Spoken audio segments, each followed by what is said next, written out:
Hello all, welcome to my YouTube channel. First film എന്ന് പറയുന്നത് psycho ആണ്. Psycho എന്ന് പറയുന്നത് ആൽഫ്രഡ് ജോസഫ് ഹിച്ച് ഹോക്കിൻ്റെ ഫിലിമാണ്. സൈക്കോ 1960 ഒരു അമേരിക്കൻ ഹൊറർ ഫിലിമാണ്. സോ ആൽഫ്രഡ് ഹിച്ച് ഹോക്ക് എന്നുള്ള ഡയറക്ടറാണ് ഇത് ഡയറക്റ്റ് ചെയ്തത്. സ്ക്രീൻ പ്ലേ എന്ന് എഴുതിയത് ജോസഫ് സ്റ്റെഫാനോ ആണ്. റോബർട്ട് ബ്ലോച്ചിൻ്റെ ഒരു 1959 നോവലുണ്ട് ഇതേ സെയിം ടൈറ്റിൽ, അതിനെ ബേസ് ചെയ്തിട്ടുണ്ടാക്കിയ ഒരു മൂവിയാണ്. ആൻ്റണി പെർക്കിൻസ്, ജാനറ്റ് ലീ ഇവരൊക്കെയാണ് അഭിനയിച്ചിരിക്കുന്നത്. അതായത് ഒരു മാരിയോൺ ക്രെയിനും അതുപോലെ തന്നെ ഒരു മോട്ടൽ നടത്തുന്ന ഒരു ഷൈ ആയിട്ടുള്ള ഒരു മനുഷ്യൻ നോർമൻ ബേറ്റ്സും, പിന്നെ ഒരു പ്രൈവറ്റ് ഇൻവെസ്റ്റിഗേറ്റർ ആയിട്ടുള്ള ബൽസാമും, പിന്നെ മരിയോൻ്റെ ലവർ സാമും അവളുടെ സിസ്റ്റർ ലൈലയും, ഇത്രയും ക്യാരക്ടേഴ്സാണ് ഇതിനകത്തുള്ളത്. ക്യാരക്ടേഴ്സിൻ്റെ പേര് പഠിക്കാൻ പറ്റത്തില്ലെങ്കിൽ മരിയോൺ എന്നുള്ളതും നോർമൻ ബേറ്റ്സ് എന്നുള്ളതും ഒന്ന് നോക്കി വെക്കുക. ബാക്കിയുള്ളവരെ സിസ്റ്ററിനും പ്രൈവറ്റ് ഇൻവെസ്റ്റിഗേറ്ററിനും നോക്കുക. അപ്പം ആൽഫ്രഡ് ഹിച്ച്കോക്ക് എന്ന് പറയുന്ന ഒരു വളരെ പ്രസിദ്ധമായിട്ടുള്ളൊരു ഡയറക്ടറാണ് കേട്ടോ. അദ്ദേഹത്തിൻ്റെ വിളിക്കുന്നത് മാസ്റ്റർ ഓഫ് സസ്പെൻസ് എന്നാണ്. അദ്ദേഹത്തിൻ്റെ ഫിലിംസ് എല്ലാം അങ്ങനെയായിരിക്കും. അപ്പം ആൽഫ്രഡ് ഹിച്ച്കോക്ക് എന്ന് പറയുന്നത് 46 അക്കാഡമി അവാർഡ് നോമിനേഷൻസും ഒക്കെ കിട്ടിയിട്ടുണ്ട്. 6 എണ്ണം അദ്ദേഹം അതിനകത്ത് കിട്ടിയിട്ടുണ്ട് അദ്ദേഹത്തിന്. പിന്നെ അദ്ദേഹത്തിൻ്റെ 2-3 വർക്ക്സ് വേറെ നോട്ടബിൾ ഫിലിംസ് എന്ന് പറയുന്നത് rope, strangers on A train, vertigo, ഇതൊക്കെയാണ് ഇമ്പോർട്ടൻറ്റ് കേട്ടോ. വേർട്ടിഗോ എന്നുള്ള പേര് ഒന്ന് ഓർത്ത് വെച്ചേക്കണം, VERTIGO. അപ്പോൾ നമുക്ക് നമ്മുടെ മൂവിയിലോട്ട് വരാം. അപ്പം സൈക്കോ എന്നുള്ള മൂവി നോക്കിക്കോ. ഹിച്ച്കോക്കിൻ്റെ ബെസ്റ്റ് ഫിലിം എന്നാണ് സൈക്കോയെ അറിയപ്പെടുന്നത്. അതിനകത്ത് ക്യാമറ വർക്കാണെന്നുണ്ടെങ്കിലും ഡിറക്ഷൻ ആണെന്നുണ്ടെങ്കിലും വളരെ ടെൻഷൻ നിറഞ്ഞ അറ്റ്മോസ്ഫിയർ ആണെന്നുണ്ടെങ്കിലും ബാക്ക്ഗ്രൗണ്ട് മ്യൂസിക് ഒക്കെ ആണെന്നുണ്ടെങ്കിലും പെർഫോമൻസ് വെച്ചാണെന്നുണ്ടെങ്കിലും one of the best films ആണിത്. ആൻഡ് ഗ്രേറ്റസ്റ്റ് ഫിലിം എന്നാണ് ഇതിനെ വിളിച്ചിരിക്കുന്നത്. ഈ ഒരു ഫിലിമിൻ്റെ ജാണർ എന്ന് പറയുന്നത് ഹൊറർ ആണെങ്കിലും സ്ലാഷർ ഫിലിം എന്നാണ് വിളിക്കുന്നത്. സ്ലാഷർ ഫിലിം എന്ന് വെച്ച് കഴിഞ്ഞാൽ SLASHER, അതായത് ഈ സൈക്കോള് വന്നിട്ട് ഇങ്ങനെ എല്ലാ ആളുകളെയും കൊല്ലുന്നത്, അതാണ് സ്ലാഷർ ഫിലിം. പിന്നെ ഇതിന് 3 സീക്വൽസ് വന്നിട്ടുണ്ട്, ഒരു റീമേക്ക് വന്നിട്ടുണ്ട്, ഇതിനൊരു ടെലിവിഷൻ സീരിയൽ പോലെ വന്നിട്ടുണ്ട്, ഒരു ടെലിവിഷൻ സീരീസ് പോലെയും വന്നിട്ടുണ്ട്. അപ്പോൾ പ്ലോട്ട് എന്താണെന്ന് വെച്ച് കഴിഞ്ഞാൽ, ഒരു റിയൽ എസ്റ്റേറ്റ് സെക്രട്ടറി, അതായത് റിയൽ എസ്റ്റേറ്റിൽ ഒരു കമ്പനിയിൽ വർക്ക് ചെയ്യുന്ന ആ കമ്പനിയിലെ സെക്രട്ടറി ആയിട്ടുള്ള മരിയൻ ക്രെയിന് $40,000 ക്യാഷ് അവളുടെ എംപ്ലോയറിൻ്റെ കയ്യിൽ നിന്ന് അടിച്ചുകൊണ്ട് പോയി. ആൻഡ് അതായത് എന്തുകൊണ്ടാണ് കാരണം എന്ന് വെച്ചാൽ, മറിയോൻ്റെ ബോയ് ഫ്രണ്ടാണ് സാം പറഞ്ഞു കല്യാണം കഴിക്കണമെന്നുണ്ടെങ്കിൽ എന്തു പറയണം, കടങ്ങളെല്ലാം വീട്ടണം. സോ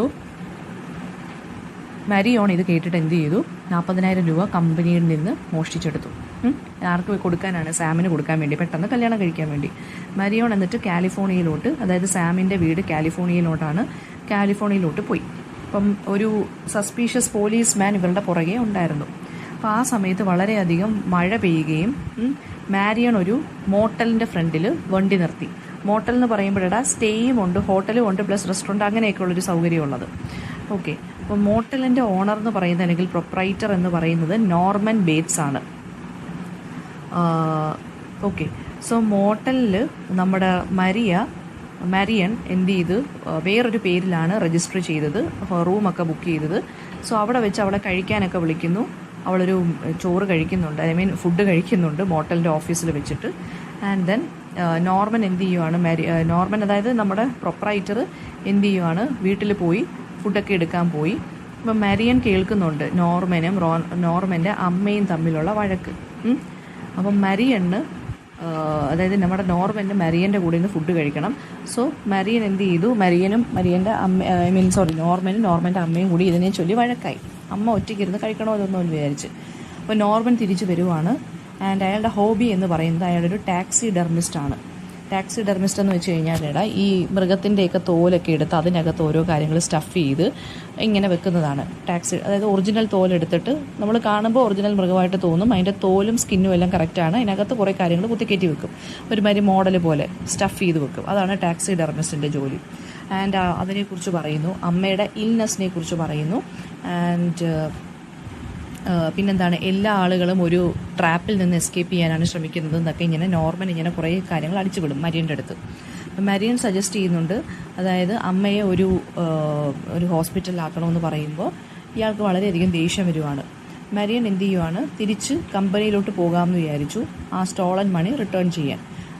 അപ്പം കുളിച്ചോണ്ടിരുന്ന സമയത്ത് ഒരു ഷാഡോയി ഫിഗർ ബാത്റൂമിനകത്തോട്ട് കയറിയിട്ട് ഇവളെ കൊല്ലുകയാണ് ചെയ്യുന്നത്, മരിയനെ. ഷോർട്ട്ലി ആഫ്റ്റർവേർഡ് എന്ത് ചെയ്യുന്നു, നോർമൻ മരിയനെ ചെക്ക് ചെയ്യാൻ വേണ്ടി വരുന്നു.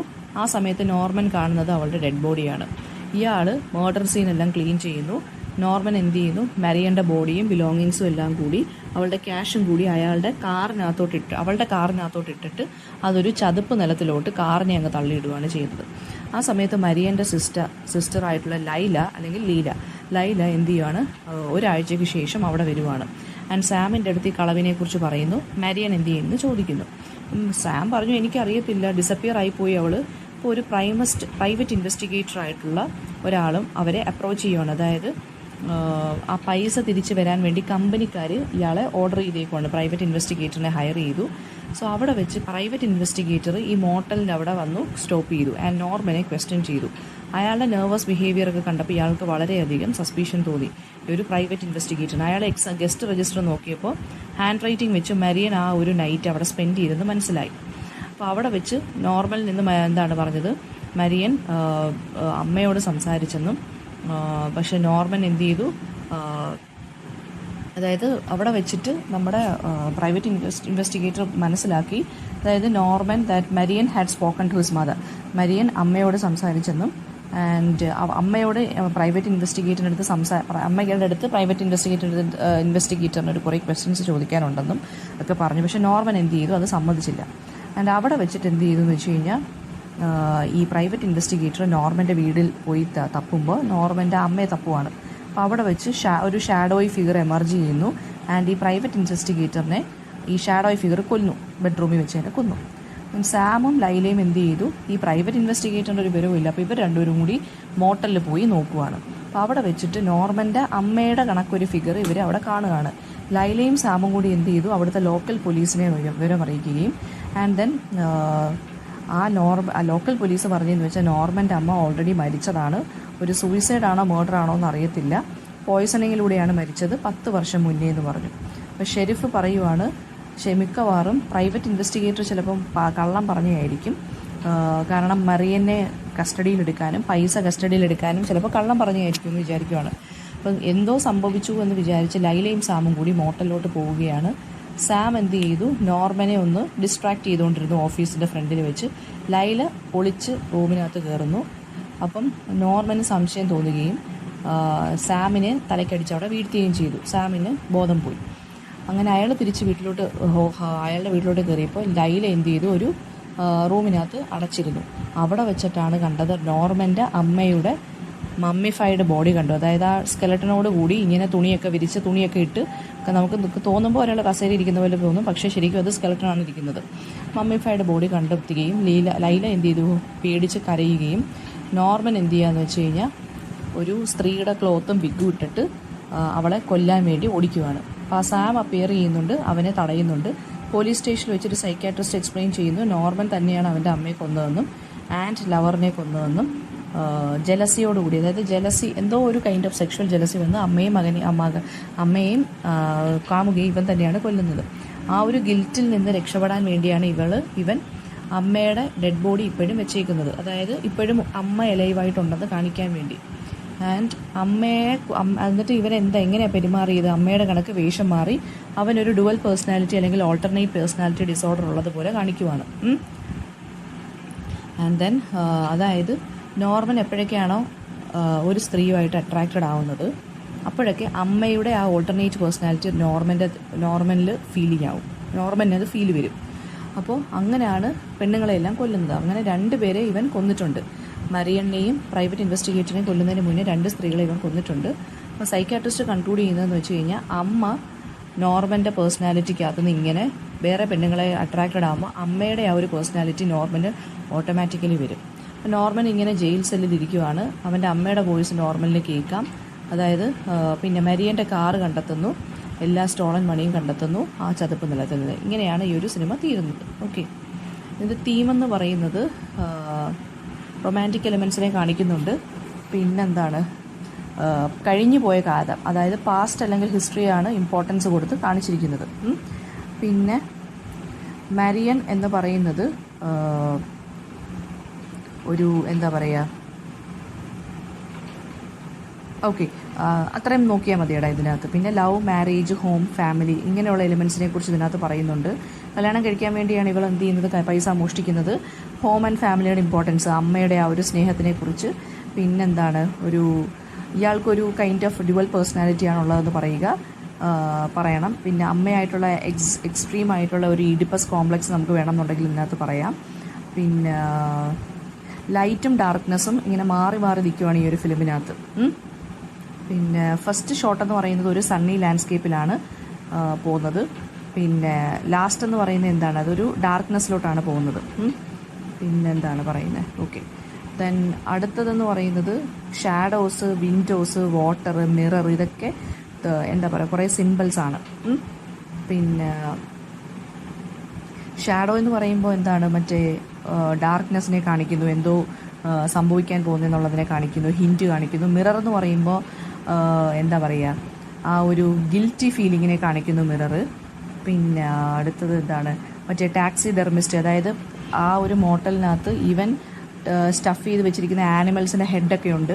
സോ അതെന്ന് പറയുന്നത് തന്നെ ഇവൻ്റെ ഒരു ക്യാരക്ടറിനെ കാണിക്കുന്നതാണ്, ആ ഒരു ക്രൂവൽ നേച്ചറിനെ കാണിക്കുന്നു. ഇതൊരു സൈക്കോ അനലിറ്റിക്കൽ ത്രില്ലറാണ്. അതായത് ഇതിനകത്ത് സെക്സ് ഉണ്ട്, വയലൻസ് ഉണ്ട്. പിന്നെ പറയുന്നതെന്ന് വെച്ചാൽ ഷവർ സീനുണ്ട് ഇതിനകത്ത്. ഏറ്റവും കുളിക്കുമ്പോഴാണല്ലോ മരിയനെ കൊല്ലുന്നത്. ഷവർ സീൻ എന്ന് പറഞ്ഞാൽ ഭയങ്കര അധികം ആളുകളെ പേടിപ്പിച്ചൊരു സീനാണ് കേട്ടോ.